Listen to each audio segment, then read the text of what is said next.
ہوتی ہیں، جب نظریں ناپاک ہوتی ہیں پھر عقیدے متزلزل ہوتے ہیں، جب نظریں ناپاک ہوتی ہیں پھر انسان کوئی بھی مہم سر نہیں کر سکتا، اور جب نظر پاک ہوتی ہے۔ حضرت عبداللہ بن حذافہ جہاد کر رہے تھے، روم کے عیسائیوں نے گرفتار کر لیا، 1000 آدمی نے مل کے پکڑا، گرفتار نہیں ہوتے تھے صحابی، 1000 آدمی نے گھیرا ڈالا، گرفتار کر کے لے گئے، اور جب بادشاہ کے سامنے گئے تو وزیر کہنے لگا بادشاہ بندہ بڑے کام کا ہے، اگر ہمارے قابو آ گیا تو فائدہ دے گا۔ صحابی ہیں حضرت عبداللہ بن حذافہ، حضرت فاروق اعظم کا زمانہ ہے، اگر قابو آ گیا تو فائدہ دے گا۔ بادشاہ کہنے لگا کیوں، کیا خوبی ہے؟ کہنے لگے ہم 1000 آدمی تھے، یہ اکیلا قابو نہیں آ رہا تھا، 1000 آدمی تھے، اگر ہماری فوج میں شامل ہو گیا تو بہت بڑا جرنیل ملے گا۔ بادشاہ کہنے لگا کوئی مسئلہ نہیں، 2-3 چیزیں ہوتی ہیں بندے کو خریدنے کے لیے، خرید لیتے ہیں۔ بادشاہ کہنے لگا عبداللہ جتنی دولت تجھے چاہیے میں تجھے دے دیتا ہوں، میرے لشکر میں آ جا، معاذ اللہ اسلام چھوڑ دے۔ حضرت عبداللہ بن حذافہ کیا فرماتے ہیں؟ فرماتے ہیں بڑا تو بیوقوف ہے، میں نے دولت کمانی ہوتی تو مدینے میں بیٹھ کے تجارت کرتا، میں دولت کمانے نہیں نکلا، میں تو رسول اللہ کی رضا کمانے کے لیے نکلا ہوا ہوں۔ دولت کمانی ہوتی تو کسی مارکیٹ میں ہوتا، میدان میں آنا تھا، شہادت ہے مطلوب مقصود مومن، نہ مال غنیمت نہ کشور کشائی، یہ دولت تو لونڈی ہے رسول اللہ کے دروازے کی، یہ تو پیچھے پیچھے پھرتی ہے نبی پاک کے غلاموں، یہ کمانی ہوتی تو میں کسی مارکیٹ میں ہوتا، میدان میں تھوڑا ہوتا۔ عبداللہ بن حذافہ سے دوسری چال چلی، کہنے لگے میاں عہدہ جو تجھے چاہیے، میں بادشاہ ہوں، میرے نیچے جو عہدہ تو کہے گا وہ تجھے مل جائے گا۔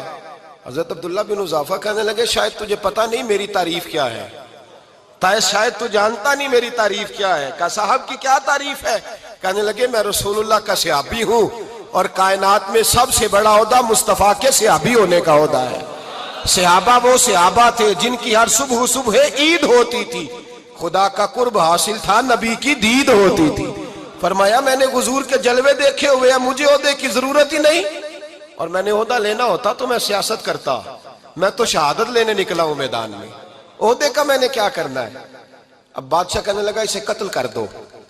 وزیر کہنے لگا نہیں، ایک بات اور ہے، مجھے ایک چال اور چلنے دو۔ کہا وہ کیا؟ کہنے لگے میری بیٹی بڑی خوبصورت ہے، مجھے موقع دو، اپنی ہی بیٹی کو سجا بنا کے، وہ جوان جس کی جوانی اتنی بڑی ہے کہ 1000 آدمی مقابلے میں کھڑا نہیں ہوتا، اس جوان کے کمرے میں رات کی تنہائی میں بنا سوار کے بی بی کو بھیجا۔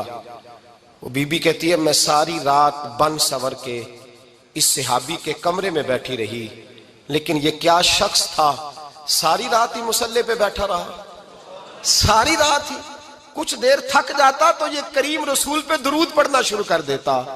بی بی کہتی ہے سحری ہو گئی تو میں نے چھو کے دیکھا کہ انسان ہے کہ جن ہے، یہ بندہ ہے کہ فرشتہ ہے، چھو کے دیکھا۔ کہنے لگے پیچھے ہٹ جا، میں نے کہا میں نے تو سنا تھا تو 1000 کے مقابلے میں ہے، اور تو اتنا بے حس ہے کہ بنی سوری دلہن بیٹھی ہے، تو نے نظر نہیں کی؟ عبداللہ بن حذافہ، بی بی کہتی ہے نظر پھر نہیں اٹھائی، نظر پھر جھکی ہوئی ہے۔ کہنے لگے بی بی میں مجبور ہوں، اب میرے اوپر کوئی حسن نہیں چلتا، میں نے جلوہ بدوحا کا دیدار کیا ہوا ہے، اب میری نگاہوں میں جچتا نہیں کوئی، اس لیے کہ جیسے میرے سرکار ہے ایسا نہیں کوئی۔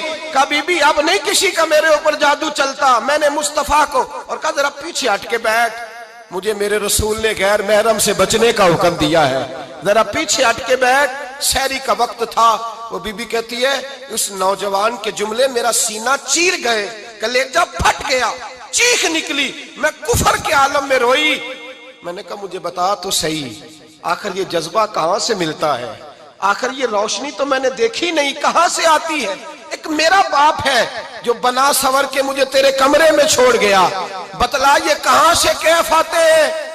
تو عبداللہ بن حذافہ کہنے لگے اگر کیف لینا ہے تو بھی میرے مصطفیٰ کا کلمہ پڑھ جا، آجا دروازہ رسول پہ جھک جا، مل جائے گا۔ سویرے دروازے پہ باپ آیا بیٹی سے رزلٹ لینے، دروازہ کھولا تو بیٹی نقاب پہنے باہر آئی۔ باپ کہنے لگا کیا بنا؟ کہنے لگی پیچھے ہٹ جا، تو غیر محرم ہے، کافر ہے، میں مسلمان ہوں۔ اس نے کہا کیا ہوا؟ کہنے لگی تیرے جیسے کو باپ کہوں، تیرے جیسے کو جو مجھے استعمال کر رہا تھا، میں تجھے باپ نہیں مانتی، میں اب رسول والی ہو گئی ہوں، میں حضرت فاطمہ کی کنیزہ ہو گئی ہوں، میں اب نبی کریم کی خادمہ ہوں، خبردار میرے قریب نہ آنا۔ یہ داؤ بھی ناکام ہوا۔ اب حضرت عبداللہ بن حذافہ کے سامنے موت کھڑی کی، ایک کڑا میں تیل گرم کیا، کہنے لگے تجھے اس میں جلایا جائے گا۔ حضرت عبداللہ بن حذافہ رضی اللہ تعالیٰ عنہ جب جلنے کے قریب ہوئے تو رونے لگے۔ روم کا بادشاہ کہنے لگا شاید ڈر گیا ہے، کہنے لگے اب سمجھ آئی ہے، اب تجھے پتا چلا ہے، چلا آ جا۔ حضرت عبداللہ بن حذافہ کہنے لگے تو کافر ہے، تیری کافروں والی سوچ ہے، اس لیے نہیں رویا کہ موت سے ڈر گیا ہوں، میں تو اس لیے رویا ہوں کہ ایک جان ہے، وہ نبی پاک پہ قربان ہو رہی ہے، کاش رب مجھے 1000 جان دیتا، میں ساری مصطفیٰ پہ قربان کر دیتا۔ فاضل بریلوی فرماتے ہیں کروں تیرے نام پہ جاں فدا، نہ بس ایک جاں 2 جہاں فدا، اور میرا 2 جہاں سے بھی نہیں جی بھرا، میں کروں کیا کہ کروڑوں جہاں نہیں۔ اور میاں صاحب فرماتے ہیں وہ کچا رنگ للاری والا جیڑا چڑھدا لیندا رہندا، اے عشق تیرے دا رنگ محمد چڑھ جائے پھر نہیں لیندا، عشق تیرے دا رنگ محمد چڑھ جائے پھر اے نہیں لیندا۔ میرے بھائی وہ روم کا بادشاہ کہنے لگا دنیا میں نے بھی بڑی دیکھی ہے، پر جیسے پاک صاف مصطفیٰ کے غلام دیکھے ایسا میں نے کوئی نہیں دیکھا۔ او بھائیو، نظر پاک ہو، روح پاک ہو، مزاج پاک ہو، پھر انسان بڑے بڑے کام کرتا ہے، پھر وہ مہمات کو سر کرتا ہے، پھر وہ صرف ایک گھر کے لیے نہیں، وہ ملت کے لیے فائدہ مند ہوتا ہے، پھر وہ گھرانوں کو لے کر چلتا ہے، پھر وہ بڑے بڑے معاشرے تشکیل دیتا ہے۔ میرے رسول کریم صلی اللہ علیہ وسلم نے پاک صاف ذہن کے لوگ تیار کیے۔ حضرت مرثد فرماتے ہیں میں ایک عورت پہ عاشق تھا، جب کلمہ پڑھا نبی پاک نے میری پشت پہ ہاتھ پھیرا، میں نے کہا حضور کوئی نصیحت؟ نبی پاک نے فرمایا نظر کو پاک رکھنا۔ آپ فرماتے ہیں عورتیں میرے پیچھے بھاگا کرتی تھیں اور مجھے کہا کرتی تھی اب تو دیکھتا کیوں نہیں؟ تو میں نے کہا پتا مجھے بھی نہیں، مصطفیٰ کی ایک نظر ہوئی ہے رب نے سارے محل کو چہل دور فرما دیے، سارا کچھ ہی بدل گیا۔ ملت کے جوانوں یاد رکھو اس بات کو، یہ پاکیزگی، یہ نظر، یہ پاکیزگی، یہ مزاج، یہ انسان سے بڑے کام کرا لیتی ہے، اور اگر تیری نظر ناپاک رہتی ہے پھر تو کچھ نہیں کر سکتا، پھر تیری زندگی ایک ایسے قید خانے میں قید ہو گئی ہے جو تجھے 2 قدم بھی نہیں چلنے دے گی۔ سب سے پہلے مزاج کی پاکیزگی، اور دوسرا اصلاح معاشرہ کے لیے اہم درس یہ ہے اپنے آپ کو پاک صاف رکھیں، ذہنی طور پر، نظریاتی طور پر۔ اور دوسرا درس یہ ہے میرے بھائی، ظلم اور زیادتی سے بچیں، پاک صاف رہ کے وقت شروع کریں، اور کسی جگہ بھی کوئی زیادتی، کوئی ظلم، میرے نبی کریم صلی اللہ علیہ وسلم کے مزاج کو اگر آپ دیکھیں گے نا، ہمارے معاشرے میں آج سب سے زیادہ زیادتی پتہ کون سی ہوتی ہے؟ لوگ عزتیں پامال کرتے ہیں، بدگمانیاں کرتے ہیں۔ ابو جہل یہ کام کرتا تھا کہ وہ نبی پاک صلی اللہ علیہ وسلم پر، صحابہ پر معاذ اللہ شخصی اعتراضات کرتا تھا، شخصی۔ عزیزو، جب آدمی کا کسی سے اختلاف ہوتا ہے نا، یا کسی کو پسند نہیں کرتا یا کسی کو ریجیکٹ کرنا چاہتا ہے تو شخصی اعتراضات کرتا ہے، نیچے اترتا ہے، کمزور بات کرتا ہے، چھوٹی بات کرتا ہے۔ اور ہمارے زمانے میں تو یہ کام حسد کی وجہ سے ہوتا ہے، بڑے بڑے جماعتیں ٹوٹ جاتی ہیں، ملتوں کا شرازہ بکھر جاتا ہے، لیکن لوگ اپنی اس حرکت سے باز نہیں آتے، ساری زندگی ذاتی اور نجی اعتراضات کرتے رہے۔ ابو جہل کے اندر ہزاروں عیب پائے جاتے تھے، شرابی بھی تھا، بدکار بھی تھا، بے حیا بھی تھا، ظالم بھی تھا۔ میرے نبی پاک صلی اللہ علیہ وسلم نے اسے دین کا پیغام دیا ہے، لیکن تاریخ کی کسی کتاب میں آپ کو یہ نہیں ملے گا کہ حضور نے کبھی اس کی شخصیت پر اعتراض کیا ہو۔ یہ فرمایا ہے کہ بڑا فرعون ہے اس امت کا، لیکن نیچے اتر کر کبھی اس کی ذاتی اور شخصی زندگی پر کوئی زیادتی صحابہ کی طرف سے اور نبی پاک کی طرف سے۔ بہت بڑی بات سمجھا رہا ہوں، اگر آپ کی سمجھ میں آئے تو ہم ذاتیات پر اترتے، ذات پر اتر کر زیادتی کرتے، ذات پر۔ ہمارا اب ظلم نجی سطح سے شروع ہو رہا ہے اور پوری ملت کو لپیٹ میں لے رہا ہے، پوری ملت کو۔ چھوٹی چھوٹی زیادتی ہیں جو پورے معاشرے کو اپنی لپیٹ میں لیتی ہیں۔ میرے نبی کریم علیہ السلام نے جو دین ہمیں دیا ہے وہ خیر خواہی کا مذہب ہے، وہ بھلا کرنے کا مذہب ہے، وہ کام آنے کا مذہب ہے، وہ ظلم سے بچنے کا مذہب ہے۔ میرے نبی پاک نے فرمایا ظلم سے بچ جانا، قیامت کے اندھیروں میں جو بڑا اندھیرا ہوگا وہ ظلم ہوگا۔ اصلاح معاشرہ کانفرنس کا پہلا سبق میں نے عرض کیا کہ نظر کو، ذہن کو، سوچ کو پاک رکھیں، اور دوسرا زندگی میں کبھی زیادتی نہ کریں، کبھی بھی اپنے مخالف پر بھی کبھی شخصی ذاتی اور نجی اعتراضات نہ کرے. یہ انسان کے اندر کا ظلم ہوتا ہے. ہمارے گھروں کے اندر سے ظلم جنم لینے لگا ہے. روز بہو پہ تیل چھڑکا جاتا ہے, روز کسی نہ کسی شہر سے اپنے ہی گھر سے اپنے ہی چراغ کو بند کرنے کی خبر نکلتی ہے. سڑکوں پہ, چوکوں پہ, چوراہوں میں غریب مسلے جاتے ہیں. جس کے ہاتھ جہاں تک پہنچتے ہیں وہ وہاں تک معاذ اللہ زیادتی کر گزرتا ہے. اگر قوم ظلم سے بچنے لگے, زیادتی سے بچنے لگے, تکلیف دینے سے بچنے لگے تو معاشرہ سنور جائے گا. میرے رسول کریم علیہ السلام نے اپنے غلاموں سے پوچھا تھا, بتاؤ مفلس کون ہوتا ہے؟ کون ہے جس کے پاس کچھ نہیں ہوتا؟ صحابہ نے کہا یا رسول اللہ جس کے پاس پیسے نہ ہو.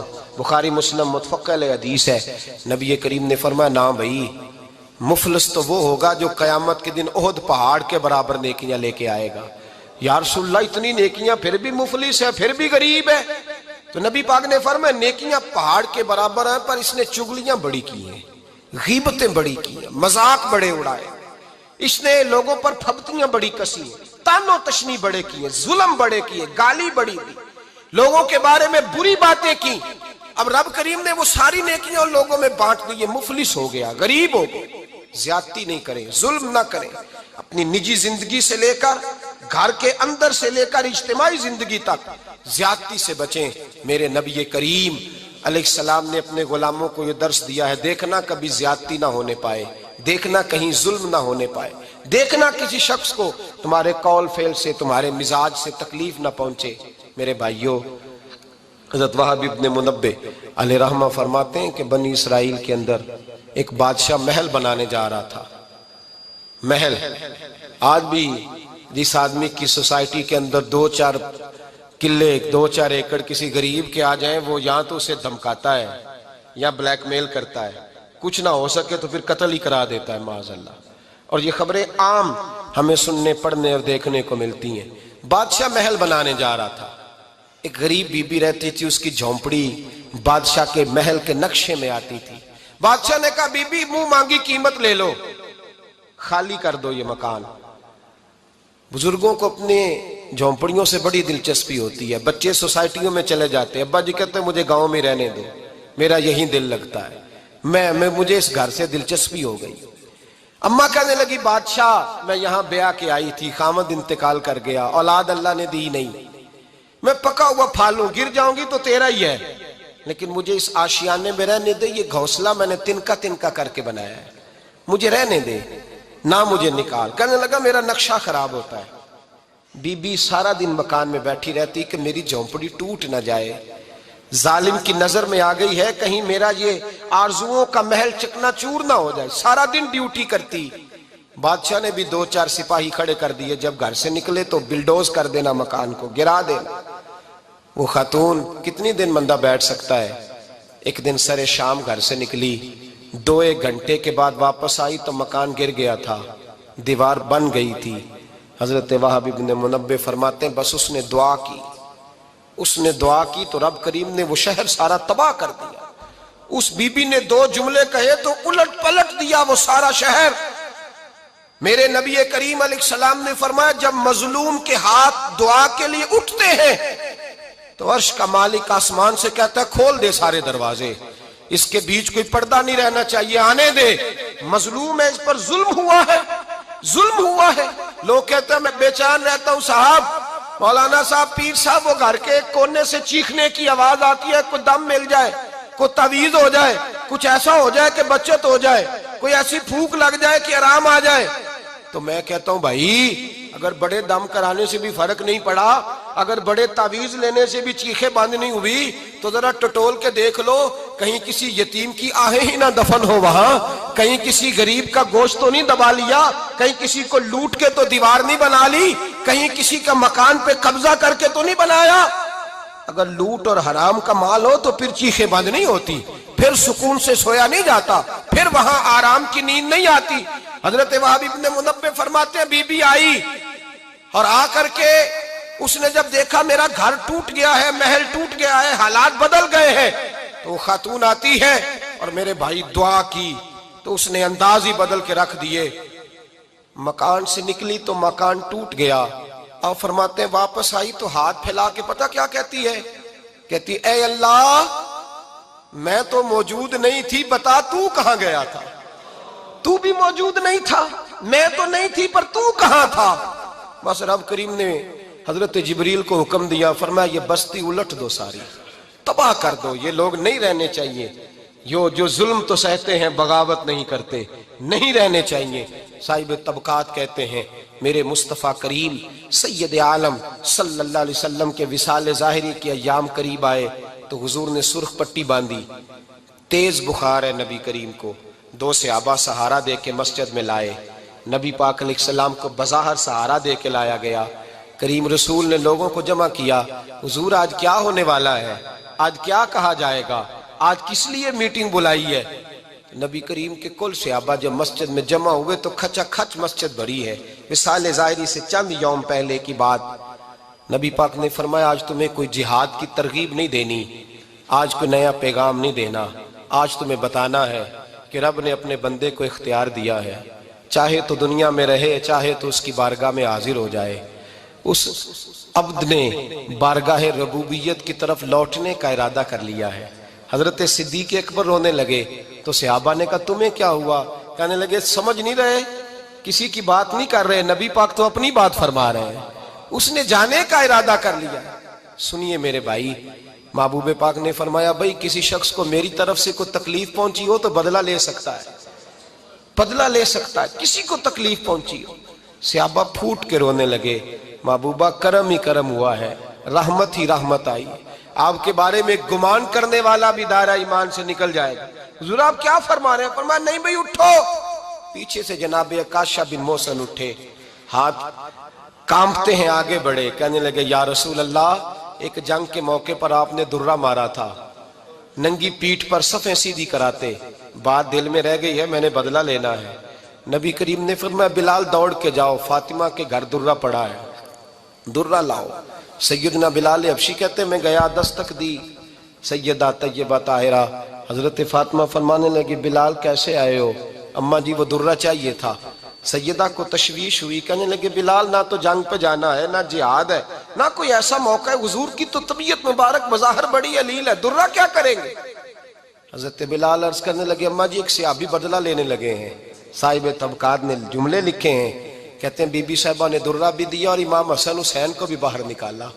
فرمانے لگی عکاشہ سے کہنا 100 درے مارے، ان 2 شہزادوں کے جسم پر نبی پاک کے قریب نہ جائے، میں نے 2 بچے پیدا ہی اپنے محبوب پر قربان کرنے کے لیے کیے، ان کو لے جائے۔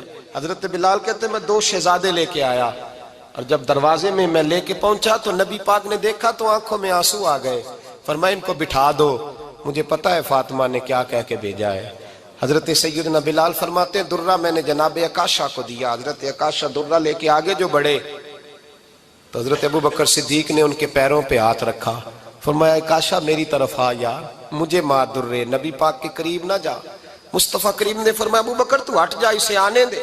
فرماتے ہیں میں چند قدم آگے گیا تو مولا علی شیر خدا نے میرے پیر پہ ہاتھ رکھا، کہنے لگے عکاشہ سوچ تو صحیح تو کیا کر رہا ہے؟ حضور نے فرمایا علی ہٹ جاؤ، میرا اور ان کا معاملہ ہے۔ جناب عکاشہ آگے بڑھ رہے، نبی کریم نے فرمایا میں اپنی امت کو درس دینا چاہتا ہوں، خبردار خبردار زندگی میں تمہارے ہاتھ سے زبان سے کسی کو تکلیف نہ پہنچنے پائے، خبردار یاد رکھنا وہ معاشرے بگڑ جاتے ہیں، وہ معاشرے تباہ کر دیے جاتے ہیں جہاں ظلم ہوتا ہے، جہاں زیادتی ہوتی ہے، جہاں لوگوں کو ستایا جاتا ہے۔ محبوب کریم کے قریب آئے حضرت عکاشہ کا، حضور میری پیٹھ ننگی تھی، آپ بھی ذرا کپڑا ہٹائیے۔ نبی کریم نے پیٹھ سے کپڑا ہٹایا، جناب عکاشہ نے درہ جو اٹھایا تو صحابہ کی چیخیں نکلی، حضرت عکاشہ نے درہ دور پھینکا، حضور کے بطن اطہر سے لپٹ گئے، چومنے لگے، کہنے لگے حضور وہ تو صفیں سیدھی کراتے لگ گیا تھا، آپ نے کہاں مارا تھا؟ یا رسول اللہ میں تو بہانہ بنا رہا تھا کہ جاتی دفعہ مجھے وجود چومنے کا موقع نصیب ہو جائے، مجھے یہ موقع نصیب ہو جائے۔ میرے حبیب نے فرمایا جس نے جنتی دیکھنا ہو میرے عکاشہ کی زیارت کر لے۔ بھائی ظلم کا دروازہ کھلا ہوا ہے اور لوگ بھول جاتے ہیں زیادتی کرتے ہوئے، وہ بہو سے ہی کیوں نہ کریں، وہ اپنے گھر کے بھول جاتے ہیں کہ شاید پوچھنے والا کوئی نہیں، شاید میزان نہیں لگے گا۔ ایران کے بادشاہ نے اپنے بیٹے کو پڑھانے کے لیے ایک استاد صاحب کا بندوبست کیا، استاد صاحب کو کہا کہ میرے بچے کو دین پڑھائیے، میں چاہتا ہوں کل اس نے عنان حکومت کو سنبھالنا ہے تو یہ دین سے آگاہ ہو جائے، اس کو کچھ سکھائیے، پڑھائیے۔ بہت نیک بزرگ بڑے درویش عالم پڑھانے لگے، اسباق مکمل ہو گئے، دین کے اسباق قرآن مجید پڑھایا، احادیث طیبہ کا درس دیا، اصول فقہ سے روشناس کرایا۔ جب بچے نے مکمل تعلیم حاصل کر لی اور آمین ہو گئی، دستار ہو گئی، فارغ ہو گئے، تو پھر ایک دن استاد صاحب نے کہا بیٹے کل تم نے ضرور آنا ہے، کچھ بات کرنی ہے۔ شہزادہ گیا ملنے استاد صاحب سے، استاد صاحب نے کنڈی لگا لی، ہاتھ میں درہ پکڑ لیا، مار مار کے پورے وجود کو زخمی کر دیا، کوئی غلطی نہیں، کوئی بات نہیں، مارا۔ اب بچہ آیا آ کے بادشاہ سلامت سے کہا کہ ابا جی سمجھ نہیں آئی، بڑا مارا ہے استاد۔ تو سیانے تھے نا بادشاہ، یہاں تو قاری صاحب روز کٹہرے میں کھڑے ہوتے ہیں، مولوی صاحب آپ نے میرے بچے کو کیوں مارا ہے؟ آپ 8,000 کے مولوی ہیں، میرا کئی کروڑ کا بچہ ہے، سویرے بدل لیں گے، خبردار آپ نے بچے کو ہاتھ لگایا، اپنی حیثیت میں رہے معاذ اللہ۔ جو قومیں استادوں کو کٹہروں میں کھڑا کرتی ہیں وہ ترقی نہیں کر پاتی، جو استادوں کو کٹہروں میں روز کھڑا کرتے۔ کہا ابا جی بڑا مارا ہے، تو والد بڑے سمجھدار تھے، کہنے لگے بیٹا استاد باپ ہوتا ہے، وہ زیادتی نہیں کرتا، کوئی بات ہوگی میں تیرے استاد کو کٹہرے میں نہیں بلاؤں گا۔ اماں سے بات کی، اماں کہنے لگی بیٹا میں تیرے باپ سے کیسے بات کروں، ڈر آتا۔ وقت گزر گیا، 22 سال بیت گئے، 22 سال گزر گئے، بادشاہ کا انتقال ہوا، شہزادہ تخت پہ بیٹھا، پہلا حکم یہ دیا کہ میرے استاد کو بلاؤ، پہلا حکم۔ استاد جی بوڑھے ہو گئے تھے، چھڑی کے اوپر ٹیک لگا کے آئے اور بھویں سفید ہو کے جھک گئی تھیں، یوں آنکھ کھول کے بڑی مشکل سے دیکھا، کہنے لگے شہزادے حکم ہو۔ کب میں شہزادہ نہیں، اب میں بادشاہ بن گیا ہوں۔ استاد جی 22 سال بیت گئے، آپ نے مارا تھا، پر وہ درد چونکہ زیادتی کی تھی، میرا قصور کوئی نہیں تھا، تو نہ میری روح سے درد گیا ہے نہ میرے جسم سے گیا ہے، میں بے اختیار تھا، پوچھ نہیں سکتا تھا، آج با اختیار ہوا ہوں۔ سب سے پہلے پہلا حکم آپ کو دیا، بلایا ہے، بتائے کیوں مارا تھا، کیوں مجھے مارا تھا، میری زیادتی بتائے۔ تو استاد، بوڑھے استاد کی آنکھیں آنسوؤں سے بھر گئیں، کہنے لگے بیٹے بس آج کے دن کے لیے مارا تھا، یہ جو دن آ گیا نا میری زندگی میں اس لیے مارا تھا، یہ میں چاہتا تھا میری زندگی میں وقت آئے، آج کے بس میری مراد پوری ہو گئی۔ کہا صاحب کس لیے، مجھے بھی سمجھائے۔ آپ فرمانے لگے کتنی دیر ہو گئی تجھے مار کھائے ہوئے، کتنا زمانہ بیت گیا؟ کہنے لگا 22 سال۔ فرمایا زخم بھولے تو نہیں، درد ختم تو نہیں ہوئی، تمہیں بات 1 منٹ کے لیے بھی تمہارے حافظے سے محو تو نہیں ہوئی؟ کہا استاد جی روز رات کو یاد آتی، روز خیال آتا تھا۔ استاد کہنے لگے بھائی تو بے اختیار تھا، پوچھ نہیں سکا، 22 سال تجھے یاد رہا، مجھے پتا تھا تو ایک دن حکمران بنے گا، میں نے تجھے اس لیے مارا تھا کہ بیٹے یاد رکھنا، کسی پہ ظلم نہ کرنا، اگر تجھے 22 سال تک یاد رہا ہے تو جس پر تو ظلم کرے گا اسے بھی قیامت تک یاد رہے گا، اور یہ یاد رکھنا تو آج با اختیار ہوا تو تو نے مجھے بلا لیا ہے، قیامت کے دن غریب با اختیار ہو جائیں گے، مظلوم با اختیار ہو جائیں گے، وہ با اختیار ہوں گے، للہ الواحد القہار، رب کریم کی بارگاہ کے اندر ان کا اختیار ہوگا، اکیلے اللہ کی حکمرانی ہوگی، پھر وہ بلائیں گے، بڑے بڑے کج کلاہ دنیا میں جن کی پگڑیاں اونچی تھیں وہ سر جھکائے کھڑے ہوں گے، دنیا میں جو ڈکٹیٹر بنتے تھے ان کی پشتیں لال ہوں گی، ان کو غدار لکھا جائے گا، قیامت تک نہیں بھولے گا۔ ظلم کرنا تو سوچ سمجھ کے کرنا، اتنا کرنا جتنا تم سہ سکتے ہو، اتنی زیادتی کرنا جتنی قیامت میں تم برداشت کر سکتے ہو۔ میرے نبی کریم صلی اللہ علیہ وسلم نے فرمایا ظلم سے بچو، یہ قیامت کے اندھیروں میں سے ایک اندھیرا ہوگا۔ زندگی میں زیادتی نہ کریں، اگر تھوڑی دیر کے لیے کوئی چیز برداشت کر جائیں گے تو وہ فائدہ دے جائے گی، کچھ دیر کے لیے اگر سہ جائیں گے تو نفع مل جائے گا، سہنے کی کوشش کریں لیکن زیادتی نہ کریں، نظر کو، سوچ کو، ذہن کو پاک رکھیں، اور میرے بھائی زندگی پوری ظلم سے بچیں، زیادتی سے بچیں۔ امیر المومنین حضرت جناب سیدنا عمر فاروق رضی اللہ تعالیٰ عنہ رات گھر میں تھے تو رونے لگے، بڑی دیر تک روتے رہے۔ والدہ اٹھی تو صاحبزادے سے کہنے لگی پتہ کرو تمہارے باپ کو کیا مسئلہ ہے۔ شہزادے آئے، کہنے لگے امیر المومنین والد گرامی کیا ہوا؟ تو حضرت عمر فاروق کہنے لگے بیٹا اپنی اماں کو بلاؤ۔ والدہ آ گئیں، کیا بات ہے، کچھ طبیعت خراب ہے تو حکیم کا بندوبست کیا جائے۔ تو حضرت عمر کہنے لگے کچھ بھی نہیں، آج مسجد سے نکلا ہوں تو نبی پاک کے صحابہ میری تعریفیں کر رہے تھے۔ یہ حضرت فاروق اعظم کے وصال کے قریب کے دن ہے، تعریفیں تو حضرت یہ رونے کی بات ہے کہ خوش ہونے کی؟ آپ فرمانے لگے نہیں، سوچتا ہوں باہر تو میں اچھا رہا ہوں، پتہ نہیں گھر میں ہی کوئی زیادتی نہ ہو گئی ہو، پتہ نہیں تمہارے ساتھ بھی میرے معاملات ٹھیک تھے کہ نہیں، صحابہ تو تعریف کرتے ہیں، رو رہا ہوں۔